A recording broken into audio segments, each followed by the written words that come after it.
বন্ধুরা, আশা করব আপনারা সকলে ভালো আছেন। আমি সুখেন ঘোষ, আপনারা দেখছেন কল্যাণী টিভি বাংলা। আপনাদের কাছে একটাই অনুরোধ, চ্যানেলটি সাবস্ক্রাইব করবেন, আমাদের পাশে থাকবেন। বন্ধুরা, আপনারা নিশ্চয়ই শুনেছেন কংগ্রেসকে নাকি বামেরা 12টা আসন ছেড়ে দিচ্ছে। আমার এখানে প্রশ্ন রয়েছে, কংগ্রেসকে যখন 12টা আসন ছাড়তে পারে, তাহলে আইএসএফের বেলায় 1টা 2টো আসন 3টে আসন কেন, মিনিমাম 4টে 5টা আসন কেন আইএসএফকে দিচ্ছে না? বড় প্রশ্ন কিন্তু এখানে। আর আপনারা জানেন, বাংলার বেশিরভাগ মানুষ আইএসএফ বামের সমঝোতা চাইছে। বাংলার বেশিরভাগ মানুষ জানে কংগ্রেস বামেদেরকে ভোট দেয় না। তা সত্ত্বেও কংগ্রেসের সঙ্গে যখন 12টা আসন শেয়ারিং হচ্ছে, আইএসএফের সঙ্গে কেন হবে না? এই প্রশ্নটা আমি রাখছি। আমার কাছে যা তথ্য এসেছে, জানি না এই তথ্যটা কতটা সঠিক, কিন্তু খবর যতটা পেয়েছি, যেখানে 12টা আসন কংগ্রেসকে ছেড়ে দেওয়া হচ্ছে। পুরুলিয়া নিয়ে টানাটানি চলছে। আপনারা জানেন ফরওয়ার্ড ব্লক চাইছে পুরুলিয়াতে প্রার্থী দিতে। তাছাড়া জঙ্গিপুর, বীরভূম, দার্জিলিং বিনয় তামাং দাঁড়াচ্ছে যতটা সম্ভব, রায়গঞ্জে ভিক্টর, উত্তর কলকাতায় প্রদীপ ভট্টাচার্য, ব্যারাকপুরে অশোক ভট্টাচার্য, পুরুলিয়ায় নেপাল মাহাতো, বহরমপুরে অধীর চৌধুরী, মালদা দক্ষিণে ঈশা খান চৌধুরী।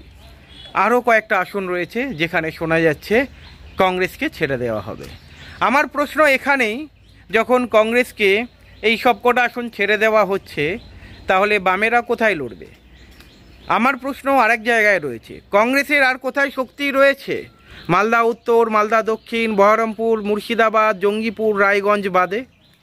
বড় প্রশ্ন, যখন অন্য জায়গায় কংগ্রেসের অত শক্তি নেই, আর ওই সকল কেন্দ্র কংগ্রেসকে দিয়ে দেওয়া হচ্ছে শুধু মুর্শিদাবাদ কেন্দ্রের জন্যে, এটা কি মানা যায়?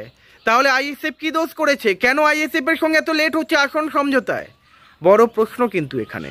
কারণ আমি মনে করি আইএসএফের সঙ্গেও আসন সমঝোতা হওয়া দরকার। যখন কংগ্রেসকে 12টা আসন দিতে পারছে, তাহলে আইএসএফকে কেন আইএসএফের বেলায় 1টা 2টো আসন 3টে আসন ছাড়া হবে? তাহলে আইএসএফ যেই দাবিটা করেছে সেটাও তো কোথাও অনৈতিক নয় বলে আমি মনে করি। হতে পারে আইএসএফ 8টা আসন দাবি করেছে, সেখানে কমপক্ষে 5টা আসন দেওয়া যেত, এবং আইএসএফ কি বলছে, কোন কোন আসন চাইছে সেটা দেখে নেওয়া হতো। আইএসএফের বেলায় যত সমস্যা, কিন্তু কংগ্রেসের বেলায় কোনো সমস্যা নয়। কংগ্রেসকে সব আসনই ছেড়ে দেওয়া হচ্ছে, যতটা খবর আমার কাছে রয়েছে। এবারে খেলা জমে যাবে।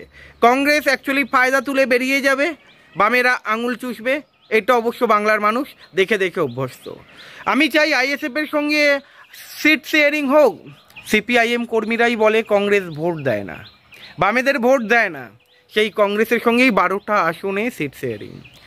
আর আইএসএফের সমর্থকরা চাইছে, বাম সমর্থকরা চাইছে আইএসএফের সঙ্গে একটা জোট হোক, আসন সমঝোতা হোক। সেদিকে এখনো পর্যন্ত টানাপূরণ হবে কিনা সন্দেহ রয়েছে। আজকের বিকাশ রঞ্জন ভট্টাচার্যর নেতৃত্বে আসন সমঝোতা কমপ্লিট হবে। বড় প্রশ্ন, কেন হচ্ছে না এই আসন সমঝোতা? কংগ্রেসের বেলায় এতগুলো আসন ছাড়া হচ্ছে, আর আইএসএফের বেলায় একবার ভাবতে হবে। আশা করব আইএসএফের সঙ্গে বামেদের আসন সমঝোতা হবে আজকের।